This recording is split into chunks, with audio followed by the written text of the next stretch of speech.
మాట వాస్తవం కాదా? ఇవాళ అదనంగా మళ్ళీ 2000 ఇండ్లు మంజూరు చేసిన మాట వాస్తవం కాదా ప్రతి నియోజకవర్గానికి? అదేవిధంగా 200 యూనిట్లు ఉచిత కరెంటు, ఆడబిడ్డల ఆర్టీసీలో ఉచిత ప్రయాణం, 21,000 కోట్ల రూపాయల రైతు రుణమాఫీ, 36,000 కోట్ల రూపాయల రైతు భరోసా, 80,000 కోట్ల రూపాయలు ఒట్లు కొనడానికి నిధులు ఖర్చు పెట్టి ఉచిత విద్యుత్తు కోసం 30,000 కోట్ల రూపాయలు వ్యవసాయానికి బట్టి గారు ఖర్చు పెట్టిన మాట వాస్తవం కాదా? 1,76,000 కోట్ల రూపాయలు ఈ చివరి ఇప్పుడు వేసే రైతు భరోసాతోని ఈ 30 నెలల్లో మా ప్రభుత్వం ఖర్చు పెట్టింది. సరాసరిన 5,600 కోట్లు ప్రతి నెల మేము ఖర్చు పెడితే 10 ఏళ్లలో మీరు ఖర్చు పెట్టింది ఏందో లెక్కలు తేల్చండి. మొన్నటికి మొన్న మా జూపల్లి గారు సవాలు విసిరిండ్రు. 70,000 కోట్ల రూపాయల అప్పున్న రాష్ట్రాన్ని మిగులు బడ్జెట్ 16,000 కోట్ల రూపాయలతో మీకు అప్పచెప్తే 8,21,000 కోట్ల రూపాయల అప్పులు చేసిరు. 20 లక్షల కోట్ల రూపాయల బడ్జెట్ మీ చేతులకు వచ్చింది. నేను అడుగుతున్న చంద్రశేఖర్ రావు గారిని, సంవత్సరానికి 2 లక్షల డబుల్ బెడ్రూమ్ ఇల్లు కట్టినా 10 ఏళ్లలో 20 లక్షల పేదలకు ఇల్లు కట్టించేవాళ్ళు. నేను ఇక్కడికి వచ్చిన మా అక్కల్ని మా సోదరుని అడుగుతున్నా, మీ ఊర్లలో కేసీఆర్ ఎవరికైనా డబుల్ బెడ్రూమ్ ఇల్లు ఇచ్చిండా? దళితులకు 3 ఎకరాల భూమి ఇచ్చిండా? ఇంటికో ఉద్యోగం ఇచ్చిండా? 1 కోటి ఎకరాలకు నీళ్లు వారిచ్చిండా?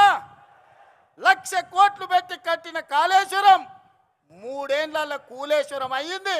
1,00,000 కోట్లు గోదావరి పాలైనాయి. ఇది కేసీఆర్ పరిపాలన. ఇవాళ వాళ్ళ కొడుకు వాళ్ళ అల్లుడు గల్లీ గల్లీ తిరుగుతున్నారు, గద్దల్లాక ఊరి మీద తిరుగుతున్నారు. రావాలి రావాలి అని. ఎవరయ్యా రావాలి అని నేను అడిగిన. అంటే పాపాల భైరవుడు ఫామ్ హౌస్లో బంధించిన పాపాల భైరవుడు మళ్ళా బయటికి రావాలని. తెలంగాణ ఉద్యమంలో అప్పులను తప్పులను అబద్ధాలను తెలంగాణ రాష్ట్రం కోసం ప్రజలు మన్నించారు. తెలంగాణ రాష్ట్రం వచ్చినాక 10 ఏళ్ళు అధికారం ఇచ్చిండ్రు. 10 ఏళ్లల్లో ఆయన చేసింది ఇసుక దోపిడీకి అడ్డం పడ్డ నేరళ్ళ దళితులను లారీలు ఎక్కి తొక్కిచ్చిండు. పండించిన పంటకు గిట్టుబాటు ధర అడిగితే ఖమ్మం జిల్లాలో గిరిజనులకు బేడీలేసి జైల్లోకి తీసుకెళ్ళాడు. ప్రశ్నాపత్రాలు ప్రభుత్వ ఉద్యోగాల కోసమే ఉద్యమం జరిగితే గ్రూప్ 1 పబ్లిక్ సర్వీస్ కమిషన్ లక్షలాది రూపాయలతోని 100 కోట్లు కొల్లగొట్టి ప్రశ్నాపత్రాలు పల్లి బఠానీల లాగా అమ్ముకున్నారు. ఇల్లు ఇయ్యలే, పెన్షన్ ఇయ్యలే, నిధులు ఇయ్యలే, నీళ్ళు ఇయ్యలే, నిరుద్యోగ యువకులకు ఉద్యోగాలు ఇవ్వలే. మరి ఎందుకయ్యా వీళ్ళు ఇంతగానం రావాలి రావాలి అంటుర్రు?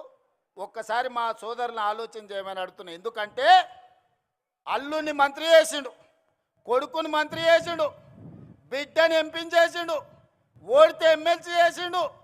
ఆయన సుట్టపు సడ్డకుని కొడుకు మందులు అందిస్తాడని రాజ్యసభ చేసిండు.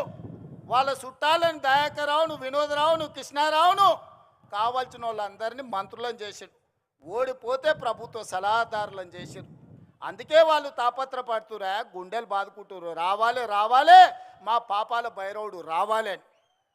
ఆ పాపాల భైరవుడు నీకు టీవీ ఇచ్చిండు చూపించుకోవడానికి, రాసుకోవడానికి పేపర్ ఇచ్చిండు, అబద్ధాలు చెప్పడానికి వినడానికి భజన పరులను ఇచ్చిండు. అందుకోసం వాళ్ళు రావాలంటారు. మరి నేను అడుగుతున్నా, ప్రజాపాలన ఎందుకు పోవాలి? మా యువకులకు నేను సూచన చేస్తున్నా, పెళ్ళికి పోయినా, సావుకు పోయినా, దావత్కు పోయినా, బీర్ షాప్కి పోయినా, బార్ షాప్కి పోయినా, కళ్ళు దుకాణానికి పోయినా, ఏడికి పోయినా చర్చ పెట్టుర్రు. ఈ ప్రజాపాలన పోవాలి ఎందుకు? ఫామ్ హౌస్లో బందీ అయిన పాపాల భైరవుడు రావాలి ఎందుకు అని చర్చ పెట్టుర్రు. ప్రజాపాలన ఎందుకు పోవాలి?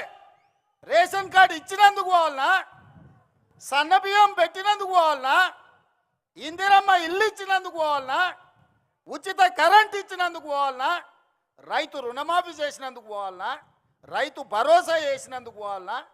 వరి వేస్తే ఉరేసుకున్నట్టే అన్న ఆ దుర్మార్గుడు చెప్తే 2,88,00,000 మెట్రిక్ టన్నుల ఒట్లు పండిస్తే చివరి గింజ వరకు కొని 80,000 కోట్ల రూపాయలు చెల్లించినందుకు ప్రజాపాలన పోవాలనా? డ్రగ్స్ అమ్మేటోళ్ళను, గంజాయి అమ్మేటోళ్ళను బొక్కల పెట్టి మక్కలు ఇరగొట్టినందుకు ప్రజాపాలన పోవాలనా? మీరు వస్తే ఏం చేస్తారే? ఫామ్ హౌస్లలో అమ్మిన గంజాయి డ్రగ్స్ ఇవాళ రైతు బజార్లలో పెట్టి అమ్ముతారా? ఏం చేస్తారు మీరు? ఏం చేయనీకి రావాలి? ఏం అన్యాయం చేసినామని ప్రజాపాలన పోవాలి. ప్రజలు ఎన్నుకున్న ప్రభుత్వం, ప్రజలు కోరుకున్న ప్రభుత్వం, ప్రజలు ఆశీర్వదించిన ప్రభుత్వం, ప్రజల కోసమే పనిచేస్తున్న ప్రభుత్వం పోవాలని ఎందుకంటున్నారా అంటే వాళ్ళ సంపాదన ఆగిపోయింది, వాళ్ళ దోపిడీ ఆగిపోయింది, వాళ్ళ దొంగతనాలు ఆగిపోయినాయి.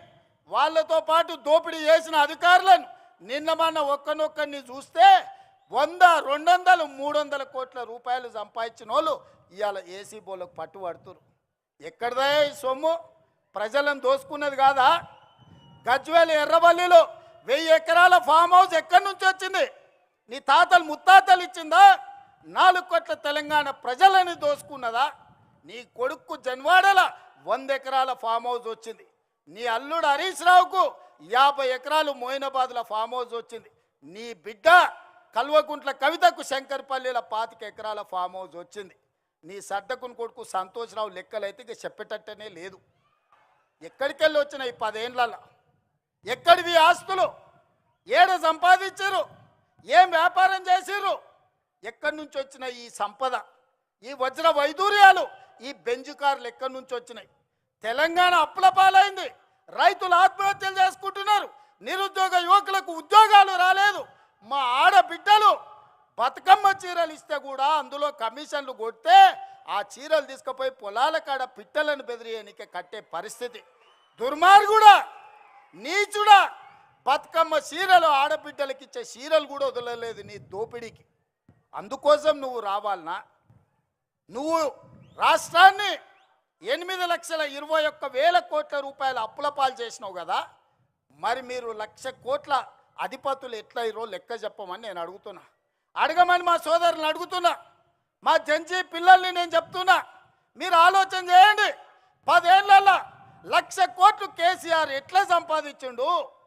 8,21,000 కోట్లు తెలంగాణకు అప్పులు ఎట్లా మిగిలినాయి? ఆస్తులు ఐశ్వర్యాలు కేసీఆర్కి ఎట్లొచ్చినాయి? అప్పులు తప్పులు మనకెట్లొచ్చినాయి? ఒక్కసారి ఆలోచన చేయండి. ఈ అప్పులు తప్పులు చేసినాడు మళ్ళీ వస్తే ఇంతకుముందే మా అనిరుద్ధ్ చెప్పిండు. ఎందుకయ్యా వాడు వచ్చేది? నేను నా భార్య మాట్లాడుకుంటూ వింటాడా? వాడు అసలు మనిషా పశువా అని అడుగుతుండు. మా అమ్మ మా కోడలతోనో లేకపోతే మాతోనే మాట్లాడుకుంటే గాజోలి కూడా వింటాడా అనే గింతకంటే దుర్మార్గుడు ఎవడని ఉంటాడా అని మా ఎమ్మెల్యే అడుగుతున్నాడు. నేను అడగదలుచుకున్నా. రాజకీయ నాయకుల మాటలు విన్నాడంటే అర్థం ఉంది, అధికారుల మాటలు విన్నాడంటే వానికి అక్కడికి వచ్చిందేమో అనుకున్నాం. ఆడబిడ్డల మాటలు వినేటోడు వాడు అసలు మనిషేనా? ఒక్కసారి ఆలోచన చేయండి. ఒక్కసారి ఆలోచన చేయమని మా అక్కల్ని అడుగుతున్నా. ఇవాళ మా ఇందిరమ్మ చీరలు ఇస్తే పండుగ పూట నాడు చీర పెడితే మా తమ్ముడు సారె పెట్టిండని మా అక్కలందరూ కట్టుకొని ఆశీర్వాదానికి వచ్చారు. మా అక్కల్ని అడుగుతున్నా, మీ ఇంటాయనతో మీరు మాట్లాడుకుంటే ఎవడన్నా మీ ఫోన్ వింటే ఎంత బాధ అవుతుందో ఒక్కసారి ఆలోచన చేయరు. ఇవాళ మన ఫోన్లీననికి రావాలనా?